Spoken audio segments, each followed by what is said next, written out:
Assalamualaikum. This is Dr. Mohammed Shafi and you guys are watching Biochemistry.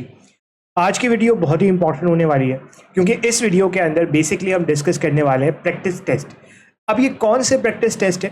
देखो, ये वो practice test हैं जो बेसिकली पीएमसी ने 2022 के अंदर स्टूडेंट्स को दिए थे, इसलिए ताकि उनको ये आइडिया हो कि 2022 का जो एग्ज़ाम था वो बेसिकली तमाम बोर्ड्स को कंसीडर करके बनाया जा रहा था, नेशनल एमडी कैट टाइप चीज़ थी। तो क्योंकि तमाम बोर्ड्स को कंसीडर करते हुए एग्ज़ाम बनाया जा रहा था तो उन्होंने प्रैक्टिस टेस्ट दिया। इस प्रैक्टिस टेस्ट का मकसद क्या था? इस प्रैक्टिस टेस्ट का मकसद ये था कि ताकि बच्चों को इस बात से आगाह किया जाए कि भाई किस तरीके से एग्ज़ाम बन सकता है। अब सवाल ये होता है कि ये कितने प्रैक्टिस टेस्ट थे? ये तकरीबन कोई 5 के करीब प्रैक्टिस टेस्ट थे और इन 5 प्रैक्टिस टेस्ट के अंदर बायोलॉजी का पोर्शन था, फिज़िक्स, केमिस्ट्री, लॉजिकल रीजनिंग और इंग्लिश का पोर्शन था। अब सवाल ये होता है कि ये 2022 के जो प्रैक्टिस टेस्ट हैं वो आज कैसे इंपॉर्टेंट है, उसकी आज इंपॉर्टेंस क्या है? तो अगर मैं बात करता हूँ आज की इंपॉर्टेंस की, तो बेसिकली पीएमडीसी ने 2025 के अंदर ये अनाउंस किया है कि पीएमडीसी 2025 के अंदर जो अपना एमडी कैट लेने जा रहा है, ये एमडी कैट का जो क्वेश्चन बैंक है, तमाम सूबों को ये क्वेश्चन बैंक कौन देगा? तमाम सूबों को ये क्वेश्चन बैंक देगा पीएमडीसी, और इसी क्वेश्चन बैंक से आपका एग्ज़ाम बन रहा होगा। इसका मतलब ये है तमाम बोर्ड्स को कंसीडर करते हुए ये क्वेश्चन बैंक बनाया जा रहा होगा और इस क्वेश्चन बैंक से क्वेश्चंस उठा के डिफरेंट यूनिवर्सिटीज़ अपने पेपर के अंदर इंक्लूड करेंगी। ठीक है, अब सवाल ये है कि भाई ये क्वेश्चन बैंक क्या वही है जो पीएमसी ने 2022 के अंदर दिया था? भाई 2022 के अंदर का जो क्वेश्चन बैंक था ना, वो बेसिकली पीएमसी ने बनाया था और बाद में पीएमसी पे कन्वर्ट हो गई थी पीएमडीसी के अंदर। तो जाहिर सी बात है पीएमडीसी के पास आज भी 2022 का डाटा तो मौजूद होगा, तो देयर आर चांसेस के हो सकता है उन क्वेश्चंस को ही वो यूटिलाइज करते हुए फिर आपके एमडी कैट 2025 के क्वेश्चन बैंक के अंदर इंक्लूड कर दें। माइट बी पॉसिबल और माइट बी नॉट। तो सवाल ये होगा कि क्या ये प्रैक्टिस टेस्ट इंपॉर्टेंट है? दे आर वेरी इंपॉर्टेंट, चाहे एग्जाम इससे बने या ना बने, बट आपकी प्रैक्टिस हो जाएगी। आपको एटलीस्ट इस बात का अंदाजा जरूर होगा कि किस तरीके से तमाम बोर्ड से क्वेश्चन बनाए जा रहे होते हैं। तो this is all about the introduction. तो बिना किसी देरी के अपनी वीडियो को स्टार्ट करते हैं। अब हम स्टार्ट करने वाले हैं पीएमसी एमडी कैट 2022 का प्रैक्टिस टेस्ट नंबर 2, और इस प्रैक्टिस टेस्ट के अंदर बेसिकली हम जितने भी क्वेश्चंस हैं उन तमाम 68 क्वेश्चंस को डिटेल के साथ देख रहे होंगे। तो स्टार्ट करते हैं अपने इस पूरे पास्ट पेपर की वीडियो को। ठीक है, पहले क्वेश्चन में कह रहा है which of the following is incorrect about viruses. Viruses के बारे में क्या चीज इनकरेक्ट है? कह रहे हैं वायरसेस आर इंट्रासेलुलर पैरासाइट। ये बात तो बिल्कुल ठीक है, आपसे पूछा इनकरेक्ट स्टेटमेंट। हमें पता है वायरस सेल के अंदर जाके इन्फेक्शन कॉज करता है, they are obligate intracellular parasite. तो इसका मतलब है ये बात ठीक है, सही है। इसके बाद कह रहे हैं viruses can not attack upon prokaryote. Virus prokaryote पे अटैक नहीं कर सकता, बैक्टीरिया पे अटैक नहीं कर सकता, कर सकता है। इसका मतलब है यही इनकरेक्ट स्टेटमेंट है। So option B is the right answer. But आगे पढ़ते हैं, कह रहे हैं viruses contain genetic information and have a capsid protein coat. हमें पता है कि भाई वायरस का जो बाहर वाला हिस्सा होता है दैट इज द कोट, और ये प्रोटीन से मिलकर बना होता है। अंदर इज कोर, कोर के अंदर आपका जेनेटिक मटेरियल होता है। तो इसका मतलब है this is the right statement. आगे कह रहा है viruses can not survive without a host. ये तो ऑप्शन ए में ही हमने डिस्कस कर लिया कि सेल के अंदर जाके ही वो रेप्लिकेट कर सकता है, सेल के बाहर रेप्लिकेट नहीं कर सकता, सर्वाइव नहीं कर सकता। तो इसका मतलब है option B is the right answer. आगे बढ़ेंगे और अगले क्वेश्चन को डिस्कस करेंगे। कह रहा है pox viruses are. Pox virus क्या है? Double standard DNA virus. Yes, pox virus are the double standard DNA virus. जबकि अगर मैं सिंगल स्टैंडर्ड आरएनए वायरस की बात करूं तो इसके अंदर बहुत सारी एग्जांपल्स आ जाएंगी, रुबेला, एचआईवी, इन्फ्लुएंजा, ये सारी एग्जांपल्स आ जाएंगी। और सिंगल स्टैंडर्ड डीएनए वायरस की एग्जांपल में एक ही याद रखना, that is parvo virus. Parvo virus, सही है। प्रोटीन वायरस कुछ नहीं होता। So option A is the right answer. आगे बढ़ेंगे, कह रहा है which of the following virus has a complex capsid that consist of polyhedral head and helical tail. ठीक है, तो अगर आप देखो इस तरह का आपको हेड मिलेगा, सही है, और फिर इस तरीके की आपको टेल मिलेगी। ये कौन सा वायरस है? इन्फ्लुएंजा वायरस स्फेरिकल होता है, herpes virus is somewhat again spherical, bacteriophage is the right answer क्योंकि बैक्टीरियोफेज की ही असल शेप होती है। Human immunodeficiency virus again spherical है, so option C is the right answer. ठीक है, आगे बढ़ते हैं। अगले सवाल में आपसे कह रहा है the virus who can attack the bacteria are known as, जो बैक्टीरिया पे अटैक करता है बैक्टीरियोफेज है, बैक्टीरिया फेज खाने वाला bacteria eater, so bacteriophage is the right answer. आगे बढ़ते हैं, अगले क्वेश्चन की तरफ चलते हैं और कह रहा है to reduce one molecule of O2, एक मॉलिक्यूल O2 को रिड्यूस करने के लिए dash electrons must be pass through the electron transport chain and dash molecule of NaDH is are oxidised. अब होता क्या है कि ऑक्सीजन को इस तरीके से इक्वेशन आपकी बुक के अंदर क्लियरली मेंशन है कि इस ऑक्सीजन को एटलीस्ट 2 इलेक्ट्रॉन की जरूरत होती है ताकि वो हाइड्रोजन के साथ मिलकर भी वाटर बना सके। तो इसका मतलब है एक ऑक्सीजन एटम को 2 इलेक्ट्रॉन की जरूरत है। ठीक है, अगर आप इसे देखो तो एक एटम को 2 इलेक्ट्रॉन की जरूरत है। तो O2 के एक मॉलिक्यूल को, यानी कि इस तरीके से O2 के एक मॉलिक्यूल को कितने इलेक्ट्रॉन की जरूरत होगी, तो भाई एक एटम को 2 इलेक्ट्रॉन की जरूरत है, तो एक मॉलिक्यूल को यानी कि O2 को कितने इलेक्ट्रॉन की जरूरत होगी, मल्टीप्लाई बाय 2 यानी कि 4 इलेक्ट्रॉन की। सही है। अच्छा, अब हमारे पास आगे कह रहा है 4 इलेक्ट्रॉन तो आ गए, 4 इलेक्ट्रॉन यानी कि C और A तो नहीं है। कह रहा है must pass through the electron transport chain, कितने इलेक्ट्रॉन ट्रांसपोर्ट चेन में पास होने चाहिए, and dash molecule of NaDH is oxidise. तो एक NaDH से 2 इलेक्ट्रॉन निकलते हैं, तो कितने NaDH को ऑक्सीडाइज होना चाहिए, 2 मॉलिक्यूल ऑफ NaDH को ऑक्सीडाइज होना चाहिए। तो 4 and 2 option D is the right answer. ठीक है, क्वेश्चन नंबर 6 में आपसे कह रहा है which of the following is correct pathway of alcoholic fermentation. Alcoholic fermentation का करेक्ट पाथवे पूछ रहा है आपसे। तो अगर एल्कोहलिक फर्मेंटेशन की बात करें तो एल्कोहलिक फर्मेंटेशन का मतलब ये कि आप एंड प्रोडक्ट क्या बनाने वाले हो, एंड प्रोडक्ट बनाने वाले हो इथेनॉल। ठीक है, इथेनॉल बनाने वाले हो। अब इथेनॉल आप कैसे बनाओगे, हमें पता है, चाहे एरोबिक रेस्पिरेशन हो चाहे एनारोबिक रेस्पिरेशन हो। Alcoholic fermentation is the part of anaerobic respiration. Aerobic respiration हो या एनारोबिक रेस्पिरेशन हो, दोनों के अंदर जो पहला स्टेप होता है दैट इज बेसिकली ग्लाइकोलिसिस। तो ग्लाइकोलिसिस तो पहला स्टेप होगा, हमें नजर आ रहा है ग्लाइकोलिसिस पहला स्टेप है। अब अगर मैं अल्कोहलिक फर्मेंटेशन की बात करूं तो इसके अंदर सबसे पहले क्या होता है, ग्लूकोज को तोड़ा जाता है और बनाया जाता है पायरोवेट। पायरोवेट बनाया जाता है। इस पायरोवेट को जब आप देखोगे तो इसके अंदर 3 कार्बन होते हैं। इस पायरोवेट को फिर आगे जाके इसमें से एक कार्बन निकाल दिया जाता है और इसके एक कार्बन को निकालने के बाद बनाया जाता है आपके पास एग्जैक्टली एसिटाल्डिहाइड। एसिटाल्डिहाइड। अब एक कार्बन आप निकाल रहे हो, जब एक कार्बन निकाल रहे हो तो इसे क्या कहते हैं, D carboxylation. So this is D carboxylation. हमें आंसर मिल गया। वैसे ना ऑप्शन ए होगा, ना बी होगा, ना डी होगा, डी कार्बोक्सिलेशन। और अगला स्टेप क्या होगा, अगला स्टेप ये होगा कि आप इस एसिटाल्डिहाइड को NaDH2 इस्तेमाल करके रिड्यूस कर दोगे और बना दोगे आप क्या, ethanol.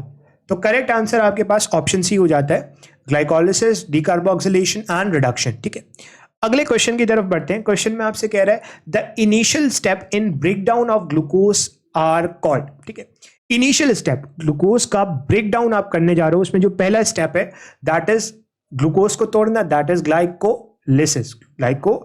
So option B is the right answer. सही है। अच्छा भाई, इस क्वेश्चन के अंदर क्वेश्चन नंबर 8 में आपसे कह रहा है what is the net gain of ATP in glycolysis if it occurs during anaerobic respiration. अब हमें पता है चाहे एरोबिक रेस्पिरेशन हो चाहे एनारोबिक रेस्पिरेशन हो, दोनों के अंदर जो फर्स्ट स्टेप होता है दैट इज द ग्लाइकोलिसिस। अब अगर ग्लाइकोलिसिस एनारोबिक रेस्पिरेशन के अंदर हो रही है तो कितने ATPs बन रहे होंगे, नेट पूछ रहा है आपसे, टोटल पूछ रहा है।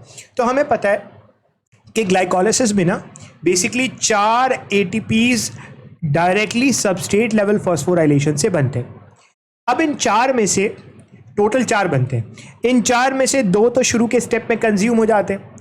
तो टोटल हमारे पास जो नंबर ऑफ ATPs बनते हैं वो 2 ATPs बनते हैं एक ग्लूकोज के टूटने से। सो आंसर आपके पास हो गया 2 ATP पर glucose molecule. So option A is the right answer. आगे बढ़ेंगे अगले क्वेश्चन की तरफ। कह रहा है the tertiary structure of protein indicate it's. Tertiary structure of protein क्या इंडिकेट करता है? तो हमें पता है टर्शरी स्ट्रक्चर ऑफ प्रोटीन, अच्छा यहाँ पे हो सकता है कि ऑप्शन सी फिजिकल अपीयरेंस को चूज किया जाए, but physical appearance is not precisely the right answer. क्यों? क्योंकि टर्शरी स्ट्रक्चर की जब मैं बात करता हूँ, tertiary structure, secondary structure, quaternary structure, ये प्राइमरी स्ट्रक्चर, ये फिजिकल अपीयरेंस तो है, जाहिर सी बात है आपको बताते हैं कि किस तरीके से प्रोटीन जो है वो अरेंज हुआ हुआ है। बट अगर प्रिसाइजली इसका आंसर देखा जाए तो प्रिसाइजली इसका आंसर बायोलॉजिकल फंक्शन होता है। क्यों? क्योंकि ये जो आपके पास टर्शियरी प्रोटीन हो गए, ये इसकी एग्जांपल्स में एंजाइम आ जाएगा या एंटीबॉडीज आ जाएंगे या इस तरह की कोई चीज़ें आ जाएंगी, वो बेसिकली बायोलॉजिकल फंक्शन परफॉर्म कर रहे होते हैं। एंजाइम हो गए, हार्मोन्स हो गए, ये मेनली टर्शियरी और ग्लोबुलर प्रोटीन वाली नेचर के अंदर आ जाते हैं। तो इसका मतलब है option B would be the right answer. Physical appearance exact answer इसका नहीं बनता, एग्जैक्ट आंसर इसका बनता है आपके पास ऑप्शन बी बायोलॉजिकल फंक्शन। ठीक है, आगे बढ़ेंगे अगले क्वेश्चन की तरफ। कह रहा है only one compound is neutral. एक कंपाउंड न्यूट्रल है, बाकी तमाम रिएक्टिव है, तो आपने न्यूट्रल बताना है। साइटोप्लाज्म की बात करूं तो इसका पीएच भी अप्रॉक्सीमेटली न्यूट्रल नहीं होता। HCl का पीएच तो एसिडिक होता है। यूरिन का पीएच जो है वो 4.5 से लेकर 8 के दरमियान होता है, तो अगेन न्यूट्रल नहीं है। प्योर वाटर 25 डिग्री सेल्सियस के ऊपर इसका जो टेम्परेचर है, सॉरी इसका जो पीएच है वो एग्जैक्टली 7 होता है। So answer is option D pure water. अगले क्वेश्चन की तरफ बढ़ते। क्वेश्चन में आपसे कह रहा है the temporary storage of energy in the human body is. अब ये जो क्वेश्चन है ना, इसके अंदर जो ऑप्शंस है वो कुछ मिलते जुलते ऑप्शंस है, कुछ ऐसे ऑप्शंस है जो आराम से डिस्ट्रैक्ट कर सकते हैं। टेम्पररी स्टोरेज बॉडी के अंदर किस तरीके से हो रही होती है? तो सेलुलोज तो बॉडी में स्टोर नहीं होता ह्यूमन बॉडी के अंदर, तो ये तो इनकरेक्ट हो जाता है। ग्लाइकोजन और फैट, यहाँ पे आपको ग्लाइकोजन और फैट में कहीं ना कहीं कंफ्यूजन हो सकती है, और एटीपी तो डायरेक्टली इस्तेमाल होता है, तो ये भी नहीं हो सकता। अब इसका आंसर ग्लाइकोजन होगा या फैट होगा? देखो, सबसे पहले जो एनर्जी स्टोर हो रही है ग्लूकोज को आप कन्वर्ट कर रहे हो ग्लाइकोजन के अंदर, so glycogen is the right answer. Fat बाद में आता है उसके, so glycogen is exactly the right answer. ठीक है, फिर हमारे पास जो अगला क्वेश्चन है ना, उस अगले क्वेश्चन के अंदर कह रहा है the palmitic acid melt eight. Palmitic acid किस पे मेल्ट होता है? तो पाल्मिटिक एसिड एक 16 कार्बन का लिपिड है, और 16 कार्बन का आपको फैटी एसिड मिलता है, और ये 63.1 डिग्री सेल्सियस के ऊपर मेल्ट हो रहा होता है। ठीक है, तो इसका आंसर हो गया ऑप्शन सी। आगे बढ़ते हैं अगले क्वेश्चन की तरफ। कह रहे हैं amylopectin. Amylopectin is basically starch, और ये कौन सा स्टार्च है? ये ब्रांच्ड स्टार्च है। जो अनब्रांच्ड होता है that is amylose, so branched है, तो ऑप्शन बी तो इनकरेक्ट हो जाता है, ऑप्शन डी भी इनकरेक्ट हो जाता है। ए या सी में से होगा। And insoluble in, amylopectin is completely insoluble in water, so option A is the right answer. अगले क्वेश्चन की तरफ बढ़ते हैं। क्वेश्चन में आपसे कह रहा है reducing sugar among the following is. कौन सी रिड्यूसिंग शुगर है? अब रिड्यूसिंग शुगर क्या होती है? रिड्यूसिंग शुगर वो शुगर होती है जिसके अंदर जो आपका फंक्शनल ग्रुप होता है वो फ्री होता है। ठीक है, अब हम इसमें से देखते हैं। हमें पता है जितनी भी मोनोसैकेराइड है दे आर रिड्यूसिंग शुगर। उसके अलावा आपके पास जो माल्टोज है, जो आपके पास बेसिकली लैक्टोज आता है, वो रिड्यूसिंग शुगर है। Sucrose is not reducing. ठीक है, तो ये तो नहीं हो सकता। ग्लाइकोजन एक पॉलीसैकेराइड है, तो ये भी रिड्यूसिंग नहीं है। ठीक है, ग्लूकोनिक एसिड ये बेसिकली ऑक्सीडेशन से बनता है आगे जाके, तो ये भी नॉन रिड्यूसिंग है, रिड्यूसिंग नहीं है। So galactose is the right answer, option A is the correct answer. आगे बढ़ते, अगले क्वेश्चन में आपसे कह रहा है सेल्यूलोज इज डैश। सेल्यूलोज क्या है? तो हमें पता है सेल्यूलोज एक पॉलीसैकेराइड है, तो सब जगह पॉलीसैकेराइड लिखा हुआ है। सेल्यूलोज कौन सा पॉलीसैकेराइड है? हमें इसमें पता है कि ग्लूकोज मिल रहे होते हैं, और ग्लूकोज मिल के जो है वो आपके पास क्या बना रहे होते हैं? बीटा ग्लूकोज मिलके बेसिकली आपका एक पॉलीसैकेराइड बना रहे होते हैं, और ग्लूकोज क्या है? 6 कार्बन वाला, तो hexose polysaccharide is the right answer. आगे बढ़ेंगे, अगले क्वेश्चन में कह रहा है which of the following is responsible for firmness and box like shape. अब ये देखो, यहाँ पे जो इन्होंने बॉक्स लाइक शेप दिया है ना, वो बड़ा इंपॉर्टेंट है। टू प्लांट सेल्स, हमें पता है कि लेट सपोज ये आपका एक प्लांट सेल है, तो इस प्लांट सेल का ये जो बॉक्स लाइक शेप है ना, ये क्यों है? ये बेसिकली है आपके सेल वॉल की वजह से, क्योंकि सेल वॉल का शेप ऐसा है। अब अगर आप अगले ऑप्शन में देखो ना, तो कह रहे हैं सेल वॉल एंड वैक्यूल। देखो, वैक्यूल अंदर जो है वो एक प्रेशर तो बना के सेल को रिजिड तो रख सकता है, बट बॉक्स लाइक शेप देना काम सिर्फ सेल वॉल का है। So option A cell wall is the right answer. ठीक है, अगला क्वेश्चन तो बहुत ही आसान है। क्वेश्चन में कह रहा है Golgi complex was discovered by which scientist. Golgi complex किसने डिस्कवर किया था? कैमिलो गोल्जी ने डिस्कवर किया था। रॉबर्ट ब्राउन ने न्यूक्लियस डिस्कवर किया था। डी ड्यूफ का काम बेसिकली गोल्जी के अंदर नहीं है, रॉबर्ट हुक ने सेल डिस्कवर किया था। So option B is the right answer. अगले क्वेश्चन की तरफ बढ़ते हैं। क्वेश्चन में कह रहा है which of these is the right combination of molecule which make up the secondary cell wall. अब सेकेंडरी सेल वॉल आ गई, तो सेकेंडरी सेल वॉल के अंदर एक चीज तो है हमें पता है, लिग्निन तो मिलेगा ही मिलेगा, क्योंकि लिग्निन की वजह से ही सेकेंडरी सेल वॉल आपके पास क्या होती है। सेकेंडरी सेल वॉल जिन सेल्स के अंदर बन जाती है वो नॉर्मली सेल्स क्या कर जाते हैं, डाई कर जाते हैं, लिग्निन। सही है, तो जिसमें भी लिग्निन दिया हुआ है वो सिलेक्ट कर लो। ऑप्शन ए में लिग्निन दिया हुआ है, सेलुलोज, लिग्निन एंड जाइलम। नहीं, जाइलम सेल वॉल में कहाँ मिलेगा, तो ये इनकरेक्ट हो गया। सही है, इसी तरीके से आपसे कह रहा है सेलुलोज, हेमीसेलुलोज एंड लिग्निन। ठीक है, तो option B is the right answer. Only cellulose नहीं होगा। ठीक है, cellulose, hemicellulose and pectin. Pectin आपको मिलता है मिडिल लामेला के अंदर, तो ये भी इनकरेक्ट हो गया। Option B is the right answer. अगले क्वेश्चन की तरफ बढ़ते हैं। कह रहा है which of the following is a system of elongated sac like structures, यानी कि इस तरीके से आपको सैक लाइक स्ट्रक्चर्स मिलेंगे और tubes linking the cell surface membrane and the nuclear envelope. ठीक है, इस तरीके से आपके पास ट्यूब्स नजर आएंगी। तो ये किसका स्ट्रक्चर बन गया? ये गोल्जी का तो स्ट्रक्चर नहीं है, ये आपके पास स्ट्रक्चर बन गया। और वैसे इन्होंने एक ट्रिक भी दी हुई है कि ये सेल मेम्ब्रेन को किससे मिला रहा है, न्यूक्लियर एनवलप से। तो हमें पता है प्रिसाइजली इसका आंसर क्या हो जाएगा, गोल्जी एंडोप्लाज्मिक रेटिकुलम हो जाएगा, क्योंकि एंडोप्लाज्मिक रेटिकुलम न्यूक्लियर एनवलप को सेल मेम्ब्रेन के साथ जोड़ा होता है। So option B endoplasmic reticulum is the right answer. ठीक है, गोल्जी नहीं होगा, गोल्जी के अंदर इस तरीके से ट्यूब लाइक सिस्टम आपको नहीं मिलता। तो option B is the right answer. आगे बढ़ेंगे। कह रहा है which of the following can easily pass through plasma membrane. कौन सी चीज आराम से प्लाज्मा मेम्ब्रेन के थ्रू पास कर दी जाती है? तो हमें पता है प्लाज्मा मेम्ब्रेन में ये एक फॉस्फोलिपिड की लेयर है, ये दूसरी, तो इसीलिए आप इसे फॉस्फोलिपिड बाइलेयर कहते हो। अब यहाँ पे जो भी फैट सॉल्युबल चीजें होती है ना, वो आराम से गुजर सकती है। कोई भी चार्ज मॉलिक्यूल, आइंस या कोई बहुत बड़ा मॉलिक्यूल सेल मेम्ब्रेन को इतनी आराम से क्रॉस नहीं कर सकता। तो आपके पास एग्जैक्टली आंसर हो जाएगा फैट सॉल्युबल सब्सटेंसेस। ठीक है, तो option A is the right answer. अगले क्वेश्चन की तरफ बढ़ते हैं और अगले क्वेश्चन में आपसे कह रहा है major component of bacterial cell wall. ठीक है, अब ये क्वेश्चन रिपीट हो रहा है। बैक्टीरियल सेल वॉल के अंदर मेजर कंपोनेंट क्या होता है, पेप्टाइडोग्लाइकिन या म्यूरिन। ठीक है, तो हमें पता है पेप्टाइडोग्लाइकिन या murein would be the right answer. ठीक है, क्वेश्चन रिपीट हुआ है। आगे कह रहा है कार्बन डाइऑक्साइड पास थ्रू प्लाज्मा मेम्ब्रेन। तो हमने ये क्वेश्चन भी पढ़ रखा है, ये क्वेश्चन भी रिपीट हो रहा है कि आपके पास जितनी भी गैसेस होती हैं वो नॉर्मली सेल को क्रॉस करती है बाय सिंपल डिफ्यूजन। तो simple diffusion is the right answer. आगे बढ़ते हैं अगले क्वेश्चन की तरफ। क्वेश्चन में आपसे कह रहा है which part of the hind brain is responsible in regulating breathing pattern. अच्छा, ये बड़ा इंपॉर्टेंट सवाल है, क्योंकि वो बच्चे जो मेरी क्लास को अटेंड कर रहे होते हैं या जो मेरे डायरेक्टली स्टूडेंट्स हैं, उनको मैं बड़े एम्फसाइज करके ये बात बताता हूँ कि ब्रीदिंग पैटर्न को कंट्रोल करना is the function of pons. Autonomic activities, heart rate, breathing, इनको रेगुलेट करना is the function of medulla. तो हरगिज मेड्यूला को सेलेक्ट नहीं करना, पॉन्स को सेलेक्ट करना है, क्योंकि पॉन्स के अंदर ऐसे सेंटर्स होते हैं जो ब्रीदिंग पैटर्न को रेगुलेट कर रहे होते हैं। यहाँ पे ब्रेन स्टेम भी नहीं आंसर होगा, क्योंकि ब्रेन स्टेम में तो फिर आपके पास मिड ब्रेन, पॉन्स और मेड्यूला तीनों चीजें आ जाती हैं। तो pons is the right answer. ठीक है, आगे बढ़ेंगे अगले क्वेश्चन की तरफ। कह रहा है what is the change in the resting membrane potential when a neuron Fyers a nerve impulse. अगर एक न्यूरॉन नर्व इंपल्स को फायर कर रहा है तो क्या होगा? भाई सिंपल सी बात है, रेस्टिंग मेम्ब्रेन पोटेंशियल पे अंदर नेगेटिविटी ज़्यादा होती है, बाहर पॉजिटिविटी ज़्यादा होती है। लेकिन जैसे ही नर्व इंपल्स फायर होगा तो सोडियम अंदर आएगा, जिसकी वजह से अंदर पॉजिटिविटी आएगी, बाहर नेगेटिविटी आएगी। तो अब पढ़ लो, इट बिकम मोर नेगेटिव। नहीं, मोर नेगेटिव नहीं होता। It become more positive, yes more positive. It become more negative, ये भी नहीं होगा। तो बी या डी में से आंसर है।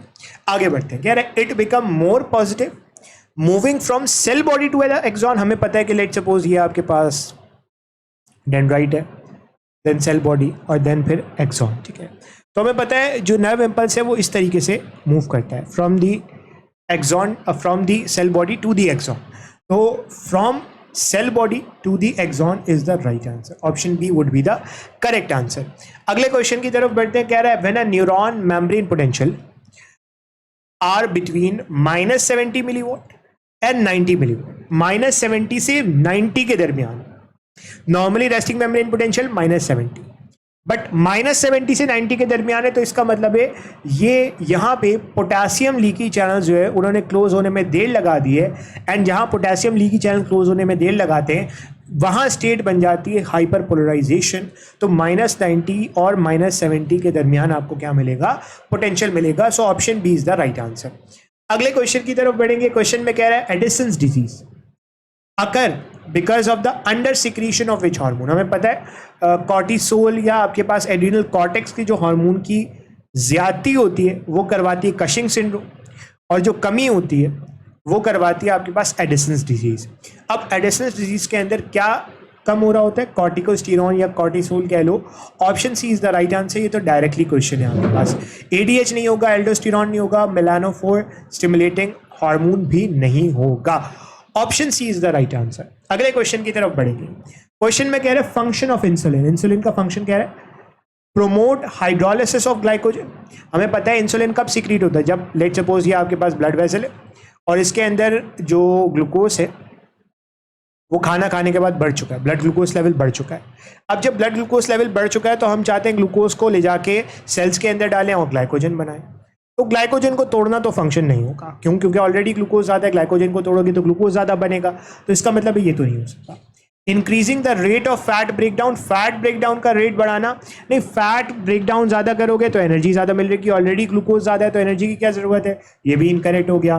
Promoting conversion of glucose into protein, नहीं, ग्लूकोज प्रोटीन के अंदर कन्वर्ट नहीं होता मेजरली, सही है, तो ये भी इनकरेक्ट हो गया।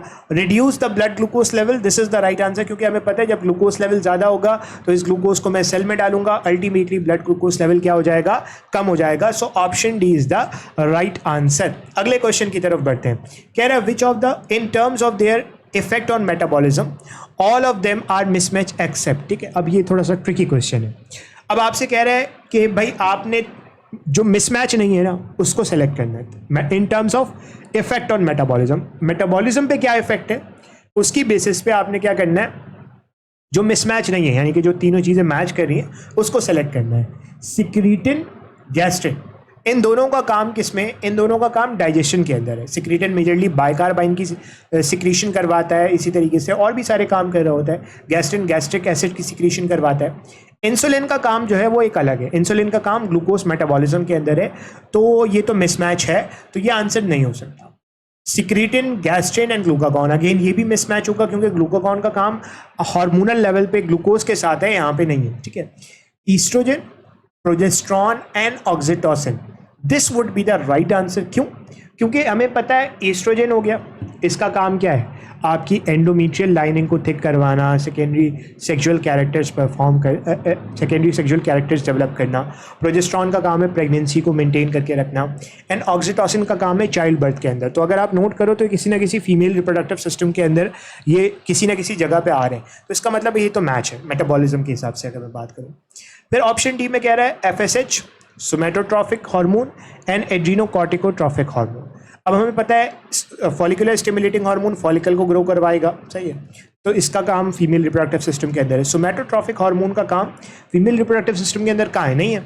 एड्रीनोकॉर्टिकोट्रॉफिक हार्मोन काम करता है एड्रीनल कॉर्टेक्स के ऊपर, तो ये भी इनकरेक्ट हो गया। Option C is the right answer क्योंकि तीनों मैच कर रहे हैं, सही है। अगले क्वेश्चन की तरफ पढ़ते हैं। अगले क्वेश्चन में आपसे कह रहा है, अब ये देखो, ये वो क्वेश्चन है जो मैंने आपको ऑलरेडी पिछले जो पेपर था पेपर नंबर 1 उसके अंदर ये क्वेश्चन इस तरीके से आया था कि किसके पास नर्वस सिस्टम नहीं है, तो हमने वहाँ डिस्कस किया था पॉरीफेरा के पास नर्वस सिस्टम नहीं है, और मैंने वहीं आपको बताया था कि जो diffuse type of nervous system है वो आपको कहाँ मिलता है, निडेरियंस के अंदर मिलता है। तो cnidarians is the right answer. ठीक है, अच्छा अगले क्वेश्चन की तरफ बढ़ते हैं। क्वेश्चन में कह रहे हैं सेकोग्लॉसस, सेकोग्लॉसस एक ऑर्गेनिज्म है, एकॉर्न वर्म कहते हैं इसे, belong to which group of invertebrate, किस ग्रुप से बिलोंग करता है, तो हमें पता है इसका ताल्लुक हेमीकॉर्डेटा से, बेलेंगोग्लॉसस और सेकोग्लॉसस का ताल्लुक हेमीकॉर्डेटा से है। So option D is the right answer, not Porifera, not Cnidaria, not Echinodermata, option D would be the right answer. अगले सवाल की तरफ बढ़ते हैं। सवाल में आपसे कह रहा है what is correct about triploblastic animals. Triploblastic animals के बारे में क्या बात ठीक है। तो हमें पता है ट्रिप्लोब्लास्टिक ऑर्गेनिजम्स जो होते हैं वो तमाम के तमाम बायलेटरली सिमेट्रिकल होते हैं। ऐसे होते हैं बायलेटरली सिमेट्रिकल, क्योंकि रेडियल सिमेट्री आपके पास होती है सिर्फ निडेरियंस के पास, और निडेरियंस के पास रेडियल सिमेट्री होती है, तो निडेरियंस डिप्लोब्लास्टिक होते हैं, दे आर नॉट ट्रिप्लोब्लास्टिक। तो इसका मतलब है रेडियल सिमेट्री और बायलेटरल सिमेट्री शो करेगा नहीं, दे ऑल आर प्रोटोस्टोमेट्स। नहीं, हमें पता है ट्रिप्लोब्लास्टिक, फिर आगे जाके फिर इसके अंदर फर्दर डिविजन्स होती हैं, और फिर कुछ प्रोटोस्टोम्स होते हैं जैसे एनालिडा, आर्थ्रोपोडा, मोलस्का, प्रोटोस्टोमेट्स होते हैं, एंड एकाइनोडर्मेटा और कॉर्डेटा, ये आपके पास ड्यूटेरोस्टोम्स होते हैं। तो ये भी इनकरेक्ट हो गया, ये भी इनकरेक्ट हो गया। ऑल की बात कर रहे हैं तो तमाम नहीं होते हैं। अगले क्वेश्चन की तरफ बढ़ते हैं। क्वेश्चन में आपसे कह रहा है विच फीचर आइडेंटिफाई ड्यूटेरोस्टोम्स। ठीक है, कौन सा फीचर ड्यूटेरोस्टोम्स को आइडेंटिफाई करता है। हमसे कह रहा है ब्लास्टोपोर मेक्स द माउथ। नहीं, हमें पता है ड्यूटेरोस्टोम के अंदर ब्लास्टोपोर कन्वर्ट होता है एनस के अंदर, प्रोटोस्टोम्स के अंदर ब्लास्टोपोर कन्वर्ट होता है माउथ के अंदर। ठीक है, अगले ऑप्शन में कह रहा है कि भाई यहाँ पे जो जाइगोट डिवाइड होगा वो स्पाइरली होगा। नहीं, हमें पता है रेडियल होता है, रेडियल डिवीजन होती है, रेडियल क्लेवेज होता है, और साथ में हर ब्लास्टो मेयर में ये सलाहियत होती है कि वो किसी भी सेल के अंदर कन्वर्ट हो जाए, जैसे आप इनडिटर्मिनेट कहते हो, इस चीज को आप इनडिटर्मिनेट कहते हो। तो fate of each blastomere is predetermined. हर ब्लास्टोमेयर को पता है कि उसने क्या बनना है। नहीं, ऐसा नहीं होता। सही है, तो ये इनकरेक्ट हो जाता है। अब अगला ऑप्शन कह रहा है mesoderm form from developing gut. This is the right answer, क्योंकि हमें पता है कि आउट पाउचिंग बनती है, जिससे एंटेरोसिलोम कहते हैं, तो इस तरीके से आउट पाउचिंग बनती है, जिससे अल्टीमेटली जो है वो this is basically the developing gut. और ये किससे बन रहा है, ये मीजोडर्म से बन रहा है। So option C is the right answer. Mesoderm form from the developing gut. Basically होना ये चाहिए mesoderm form the developing gut. ठीक है, तो option C would be the right answer. अगर प्रिसाइजली हम देखें तो option C is the right thing. सही है, अगले क्वेश्चन की तरफ बढ़ते हैं। क्वेश्चन में आपसे कह रहा है what is correct about the active site of an enzyme. Enzyme की एक्टिव साइट के बारे में क्या चीज ठीक है। ये एक्टिव, ये एंजाइम है, ये इसकी एक्टिव साइट है। तो हमें पता है कि कह रहा है it detach itself from the product after catalysis. Yes, बात तो ठीक है। जब सबस्ट्रेट लगता है, सबस्ट्रेट कन्वर्ट होता है प्रोडक्ट में, प्रोडक्ट अलग हो जाता है, एंजाइम अलग हो जाता है काम होने के बाद। सही। अच्छा, अगले क्वेश्चन में कह रहा है it is similar in shape to the substrate. नहीं, कॉम्प्लीमेंट्री शेप होता है, तरीके से कॉम्प्लीमेंट्री शेप। इनकरेक्ट है। It is involve in feedback inhibition. Feedback inhibition में तो यहाँ पे एक्टिव साइट के अलावा एलोस्टेरिक साइट इन्वॉल्व होती है, ये भी इनकरेक्ट हो गया। It is involve irreversible. नहीं, यहाँ पे जो इनहिबिटर लगता है ना वो होता है कॉम्पिटिटिव इनहिबिटर, और कॉम्पिटिटिव इनहिबिटर रिवर्सिबल होता है, तो इसका मतलब है ये भी इनकरेक्ट हो जाता है। Option A is the right answer. अगले क्वेश्चन पे बढ़ते हैं। कह रहा है optimum pH for salivary amylase is. ठीक है, अब ये क्वेश्चन एक ही दफा आ गया, दो दफा आ गया। बेसिकली ऑप्टिमम पीएच कितना होता है। अब नियर टू, अच्छा इसको कैसे याद रखना है, नियर टू द न्यूट्रल, और नियर टू द न्यूट्रल का मतलब है अप्रोक्सीमेटली 6.8। ठीक है, option B is the right answer. Option B is the right answer. अगले क्वेश्चन पे बढ़ते हैं। ठीक है, क्वेश्चन में आपसे कह रहा है enzyme have the capacity to change. Enzyme के पास क्या कैपेसिटी है, क्या चेंज करने के लिए। तो हमें पता है एंजाइम क्या करता है, सबस्ट्रेट को कन्वर्ट करता है प्रोडक्ट के अंदर। तो अगर एंजाइम सबस्ट्रेट को कन्वर्ट करता है प्रोडक्ट के अंदर, तो सबस्ट्रेट की कंसंट्रेशन को चेंज कर सकता है। सही, और प्रोडक्ट की कंसंट्रेशन को भी चेंज कर सकता है। So concentration of substrate is the right answer. Temperature नहीं होगा, पीएच नहीं होगा, कंसंट्रेशन ऑफ इनहिबिटर है नहीं, तो कहाँ से आ जाएगा। तो इसका मतलब है option A is the right answer. सही है। Catalyst that increase the rate of biological chemical reaction are called। भाई बायो कैटलिस्ट की बात कर रहे हैं। कौन बायो कैटलिस्ट है, वो कैटलिस्ट जो बायोलॉजिकल सिस्टम्स के अंदर डिफरेंट केमिकल रिएक्शन को स्पीड अप करेगा। तो ये तो बहुत ही आसान सा सवाल है, enzyme is the right answer. अगले सवाल पे बढ़ते हैं। क्वेश्चन में आपसे कह रहा है the origin of new species from already existing species over the period of time is called. एक नई स्पीशी का बनना, पुरानी स्पीशीज की को चेंज होते होते over the period of time, change होते होते पुरानी स्पीशी का एक नई स्पीशी के अंदर कन्वर्ट हो जाना, this is the evolution, not adaptation, not new Darwinism. उसके अंदर आप पॉपुलेशन जेनेटिक्स पढ़ते हो। स्पेशल क्रिएशन तो एक अलग ही बात कहता है कि जिस तरीके से आज लिविंग ऑर्गेनिज्म मौजूद है ऐसे ही बनाया गया था, तो ये तो इनकरेक्ट हो गया। So option B is the right answer. अगले क्वेश्चन पे बढ़ते हैं। कह रहे हैं होमोलोगस ऑर्गन इंडिकेट द, हमें पता है होमोलोगस ऑर्गन ये बताता है कि भाई इनका जो एंसेस्टर था वो एक था, फिर इनके डिफरेंट जो है वो आपके पास हैबिटेट हो गए और ये डिफरेंट जगहों पे जाके रहना शुरू हो गए, जिसकी वजह से इनके फंक्शंस डिफरेंट हो गए, स्ट्रक्चर आज भी सेम है। तो यहाँ पे फैलाव हो रहा है, तो इसे कहते हैं divergent evolution. Divergent evolution, ancestor एक है और फिर आगे जाके वो डिफरेंट कंडीशंस के अंदर रह रहे हैं, डाइवर्जेंट इवोल्यूशन। जबकि एनालोगस ऑर्गन जो है वो कन्वर्जेंट इवोल्यूशन शो करता है। तो इसका मतलब ये भी नहीं होगा, को इवोल्यूशन कुछ नहीं है, को artificial selection is not the right answer. Option B is the right answer. अगले क्वेश्चन पे बढ़ते हैं। कह रहा है the variation in individual that leads to evolution are because of differences in their. अब जो वेरिएशन है, ये वेरिएशन की वजह से इवोल्यूशन आती है, और ये वेरिएशन किस वजह से, डिफरेंस है किसके अंदर, एनाटॉमी के अंदर नहीं, फिजियोलॉजी के अंदर, फंक्शन के अंदर नहीं, एक्वायर्ड कैरेक्टर के अंदर नहीं, जीन्स के अंदर डिफरेंस है। So option A is the right answer. अगले क्वेश्चन की तरफ बढ़ते हैं। क्वेश्चन में आपसे कह रहा है evolution is the process that demonstrate, evolution क्या बताता है, how characters are pass from one generation to another. नहीं, एवोल्यूशन ये नहीं बताता कि किस तरीके से एक जनरेशन से दूसरी जनरेशन के अंदर कैरेक्टर्स जा रहे हैं, दिस इज द हेरिडिटरी वाला सारा मटेरियल, तो वो ये यहाँ पे इंक्लूडेड नहीं है। सही है। How organism perform their activities, ये तो बिल्कुल भी नहीं है। How new species originate from the existing species, यही तो अभी हमने थोड़ी देर पहले भी देखा था। सही, this is the right answer. कह रहा है how new species are formed specially and specifically by the nature. नहीं, ये तो थ्योरी ऑफ स्पेशल क्रिएशन पे बात जा रही है, एवोल्यूशन पे नहीं जा रही, तो ये भी इनकरेक्ट हो जाता है। Option C is the right answer. अगले क्वेश्चन पे बढ़ते हैं।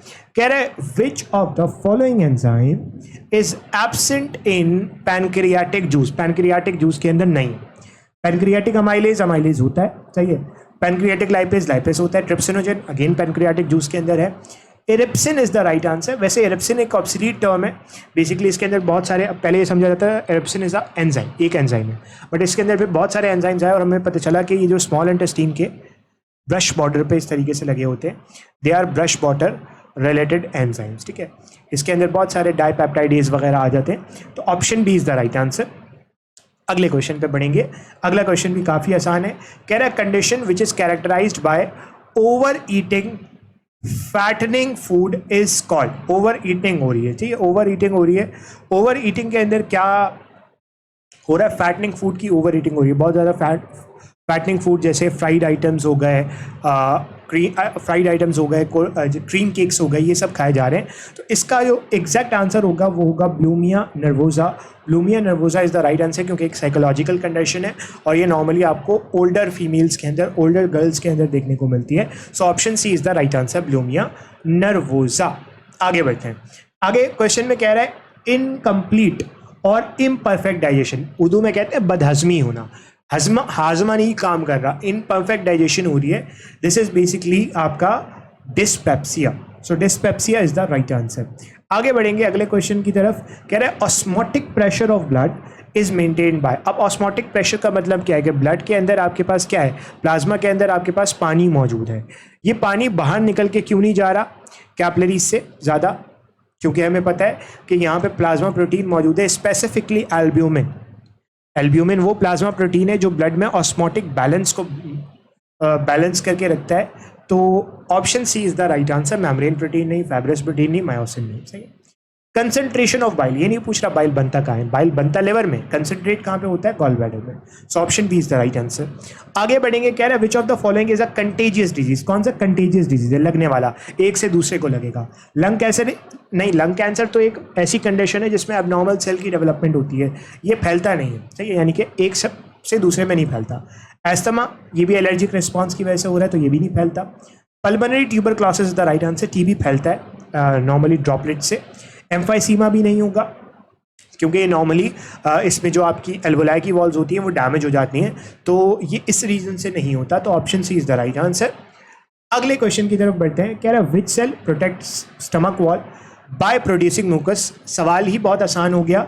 म्यूकस कौन प्रोड्यूस कर रहा है, म्यूकस सेल्स प्रोड्यूस कर रहे हैं। चीफ सेल या जाइमोजन सेल्स एक ही सेल्स है, ये नॉर्मली आपका पैप्सिनोजन सिक्रीट कर रहे होते हैं, तो ये तो नहीं होगा। एंडोक्राइन सेल्स आपके पास हार्मोन सिक्रीट करते हैं, तो option A is the right answer. आगे बढ़ेंगे। अगेन ये क्वेश्चन रिपीट हो रहा है और क्वेश्चन में आपसे कह रहा है which of the following is a circular double stranded DNA molecule present in some bacterial sales.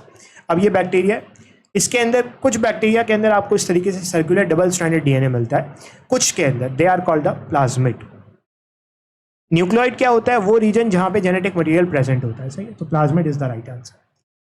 आगे बढ़ते हैं, अगले क्वेश्चन में आपसे कह रहा है which of the following provide resistance against some antibiotics such as beta lactams. तो हमें पता है ये आउटर मेम्ब्रेन है, ये आपके पास पेप्टाइडोग्लाइकन की लेयर आ जाएगी, इनर मेम्ब्रेन हो गई। अब ये जो स्ट्रक्चर, ये जो वॉल का स्ट्रक्चर नजर आ रहा है ना, ये आपको ग्राम नेगेटिव वॉल में नजर आता है। ग्राम नेगेटिव बैक्टीरिया की सेल वॉल ऐसी होती है, और ये जो पेरीप्लाज्मिक स्पेस है ना, this is the periplasmic space. यहाँ पे बहुत सारे ऐसे एंजाइम्स होते हैं जो बहुत तरह की एंटीबायोटिक्स को तोड़ देते हैं और बैक्टीरिया का उस पर कोई असर नहीं होता, बैक्टीरिया पे कोई असर नहीं होता। इसमें एक और एंटीबायोटिक आती है, they are called the beta lactam, इनके लिए एंजाइम होता बीटा लैक्टमेज। अब ये जो बीटा लैक्टमेज है ना, ये बीटा लैक्टम दवाइयों को तोड़ देता है, बीटा लैक्टम एंटीबायोटिक को तोड़ देता है, तो वो काम नहीं करती। बीटा लैक्टम के अंदर पेनिसिलिन, सेफेलोस्पोरिन, ये सारी आ जाती हैं। तो gram negative cell wall is the right answer. आगे बढ़ेंगे, अगले क्वेश्चन में आपसे कह रहा है a very delicate surrounding that may result in the death of the bacteria if damage. तो हमें पता है कि बैक्टीरिया, इसके अंदर ये आपके पास सेल मेम्ब्रेन है, सही है, अगर मैं ऐसे ही बना दूं, this is the cell wall. अब सेल वॉल के आगे कैप्सूल होता है। कैप्सूल बेसिकली बैक्टीरिया को पैथोजेनिसिटी प्रोवाइड करता है, यानी कि वो होस्ट के इम्यून सिस्टम से बच जाता है। तो अगर वो डैमेज हो गया तो बैक्टीरिया की डेथ नहीं होगी डायरेक्टली, हाँ बैक्टीरिया पकड़ में आ जाएगा बट डायरेक्टली डेथ नहीं होगी, इनकरेक्ट। फ्लैजिला टूट भी गया तो डैमेज भी हो गया तो क्या होगा? मूव नहीं कर पाएगा, डेथ तो नहीं होगी। Cell membrane is the right answer. कोई भी सेल, अगर किसी भी सेल की सेल मेम्ब्रेन डैमेज हो गई ना, वो सेल डेड है, वो सेल किसी काम का नहीं है। क्यों? क्योंकि उसकी सारी चीज़ें बाहर निकल के आ जाएंगी, तो अल्टीमेटली डेथ हो जाएगी। Option C is the right answer. Cell wall नहीं होगा, सेल वॉल फुल्ली परमिएबल है, तो उसका कोई ताल्लुक नहीं है। आगे बढ़ते हैं, protein factories in the prokaryotic cell. Prokaryotic cell हो चाहे यूकैरियोटिक सेल हो, प्रोटीन कहाँ पे बनता है? प्रोटीन बनता है राइबोसोम में, तो option B is the right answer. अगले क्वेश्चन पे बढ़ेंगे, कह रहा है ये सवाल भी रिपीट हुआ है, स्टेरिलाइजेशन प्रोसेस के अंदर पैथोजन को कंट्रोल करना है, हम ड्राई हीट इस्तेमाल करते हैं। क्या करती है ड्राई हीट? ऑक्सीडेशन करती है बैक्टीरियल कंपाउंड्स की ऑक्सीडेशन करती है, और अल्टीमेटली फिर स्टेरिलाइजेशन का प्रोसेस होता है। स्टेरिलाइजेशन का मतलब ये कि आप बैक्टीरिया को किल कर रहे हो और वो किसी भी चीज़ को स्टेरिलाइज कर रहे हो, बैक्टीरिया से, डिफरेंट ऑर्गेनिज्म से पाक कर रहे हो। कोगुलेशन नहीं सेपरेट करेगी, नहीं डिक्रीज करेगी बैक्टीरियल ग्रोथ, नहीं, सही है। अगला क्वेश्चन भी काफ़ी आसान है, ठीक है। अगले क्वेश्चन में आपसे कह रहा है where does fertilisation occur in human body. Fertilisation कहाँ होती है? तो हमें पता है ये फैलोपियन ट्यूब है, फैलोपियन ट्यूब का दिस इज द एम्पुला। अब यहाँ पे इतनी डिटेल नहीं लिखी हुई, बट हमें पता है एम्पुला के अंदर फर्टिलाइजेशन हो रही होती है, तो ampulla is a part of fallopian tube. आगे बढ़ेंगे, proliferative phase is also termed as. अब हमें पता है प्रोलिफरेटिव की जब हम बात करेंगे, प्रोलिफरेटिव फेज, तो हमें पता है हम बात करेंगे विद रिस्पेक्ट टू यूट्रस, क्योंकि यूट्रस के अंदर उस दौरान प्रोलिफरेशन हो रही होती है, एंडोमेट्रियल लाइनिंग को बढ़ाया जा रहा होता है। बट उसी वक्त आपको पता है कि हमारे पास जो ओवरी के अंदर है वो फॉलिकुलर फेज चल रहा होता है, फॉलिकल को ग्रो करवाया जा रहा होता है। फॉलिकुलर या pre ovulatory phase is the right answer, सही है। अगले क्वेश्चन पे बढ़ेंगे, अगला क्वेश्चन भी काफ़ी आसान है, कह रहा है the uterus of the female reproductive system open into. अब लेट सपोज ये यूट्रस है, ये यूट्रस ओपनिंग होगा, ये ओपन होगा, इस ओपनिंग में अब हो सकता है कि कुछ बच्चे इसका आंसर फैलोपियन ट्यूब भी लगाए, बट फैलोपियन ट्यूब आके ओपन होती है यूट्रस के अंदर, और फिर यूट्रस ओपन होता है किसके अंदर? This is the cervix. So cervix वो पार्ट है जिसके अंदर बेसिकली यूट्रस ओपन हो रहा होता है, तो option C is the right answer, ठीक है। प्लासेंटा नहीं होगा, ओवरी नहीं होगा, ओविडक्ट नहीं होगा, ठीक है। आगे बढ़ते हैं, अगले क्वेश्चन में आपसे कह रहा है what is the function of the fluid secreted by Sertoli cell. अब सर्टोली सेल का काम क्या है? सर्टोली सेल इनहिबिन रिलीज करते हैं जो एफएसएच को इनहिबिट करता है, डायरेक्टली स्पर्मेटोजेनेसिस को इनहिबिट नहीं करता, तो इसका मतलब है ये तो नहीं होगा।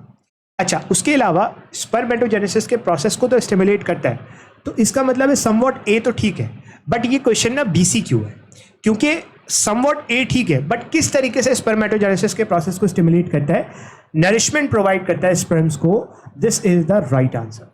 सेकेंडरी सेक्सुअल कैरेक्टर्स मेल के अंदर टेस्टोस्टेरोन डेवलप कर रहा होता है, तो ये इनकरेक्ट हो गया, ऑप्शन ए भी इनकरेक्ट हो गया। आगे बढ़ेंगे, अगले क्वेश्चन में आपसे कह रहा है which of the following is the part of male reproductive system? Mail reproductive system का पार्ट है। सर्विक्स फीमेल रिप्रोडक्टिव सिस्टम में मिलेगा। मायोमीट्रियम वो मिडिल वॉल होती है यूट्रस की, जो बेसिकली स्मूथ मसल से मिलकर बनी होती है, तो ये भी आपके पास फीमेल रिप्रोडक्टिव सिस्टम का पार्ट है। कॉर्पस लूटियम आपको फीमेल रिप्रोडक्टिव सिस्टम के अंदर मिलेगा, ये भी इनकरेक्ट हो गया। Leydig cell is the right answer. Leydig cell आपको मेल रिप्रोडक्टिव सिस्टम में मिलता है। ठीक है, आगे बढ़ते हैं। अगले क्वेश्चन में आपसे कह रहा है which of these is a type of arthritis? Arthritis क्या है? जॉइंट इन्फ्लेमेशन, जो किसकी वजह से हो रही? एजिंग की वजह से हो रही, उम्र गुजरने के साथ हो रही है।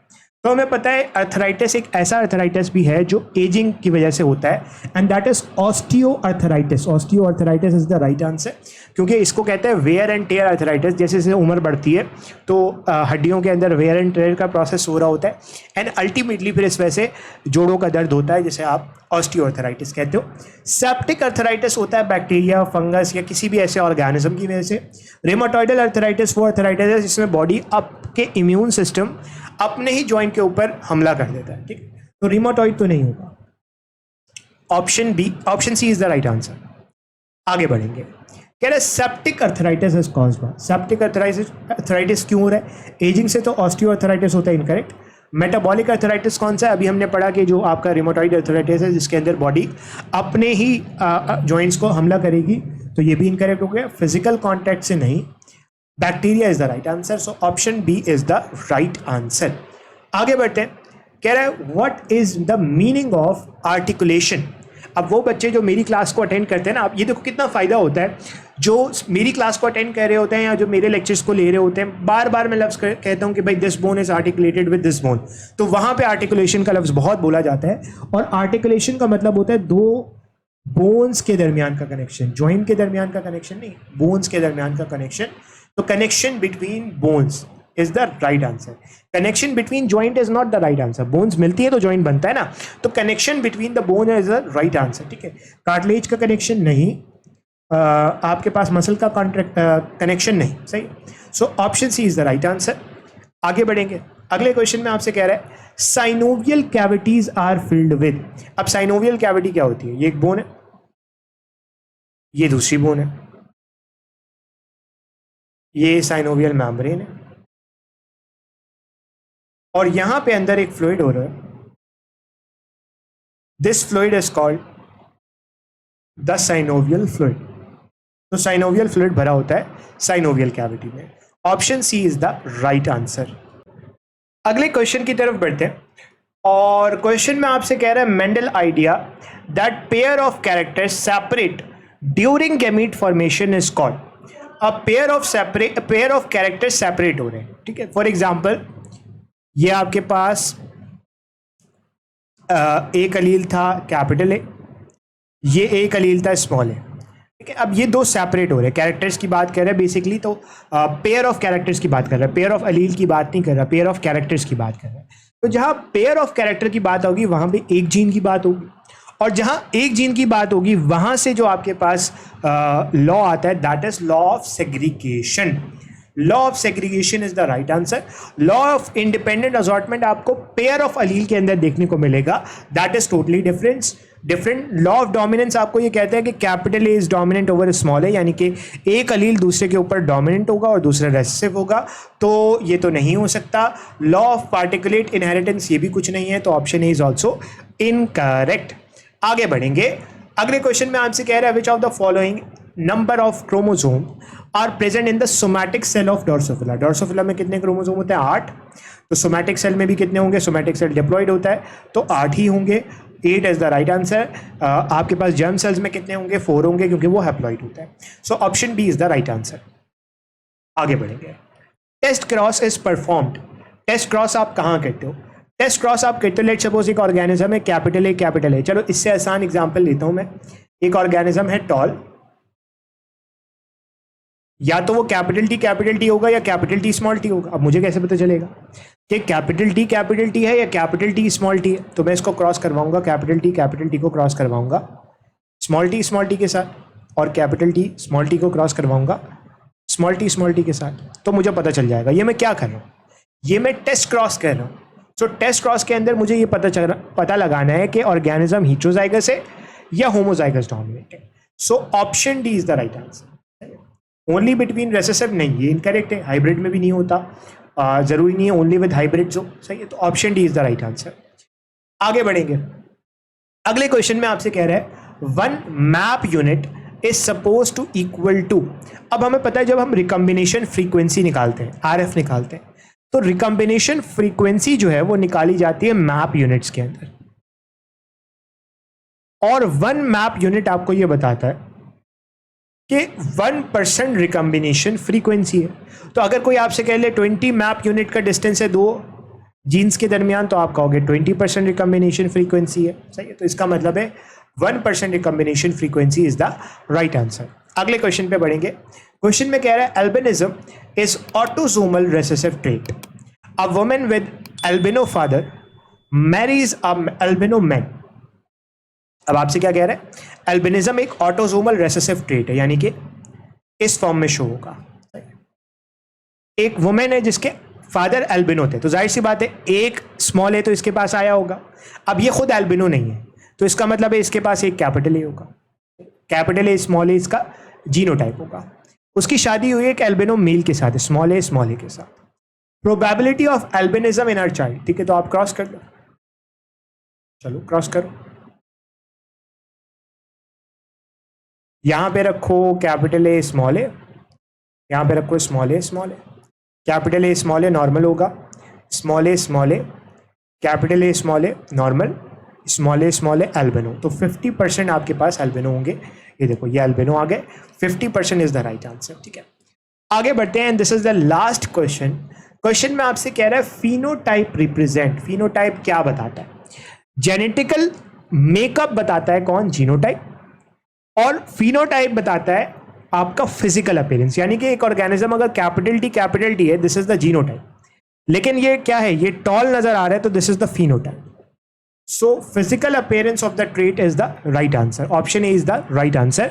यहां पे आके हमारा पीएमसी का MD-CAT 2022 का जो प्रैक्टिस टेस्ट था, प्रैक्टिस टेस्ट नंबर 2, वो कंप्लीट होता है। वीडियो अच्छी लगी हो तो चैनल को सब्सक्राइब करना, वीडियो को लाइक ज़रूर करना। अगर इसके अंदर स्टिल कोई मसला है so you can ask in the comment section. आज के लिए इतना ही, इंशाल्लाह आपसे मुलाकात होती है नेक्स्ट वीडियो में। तब तक के लिए अल्लाह हाफिज़।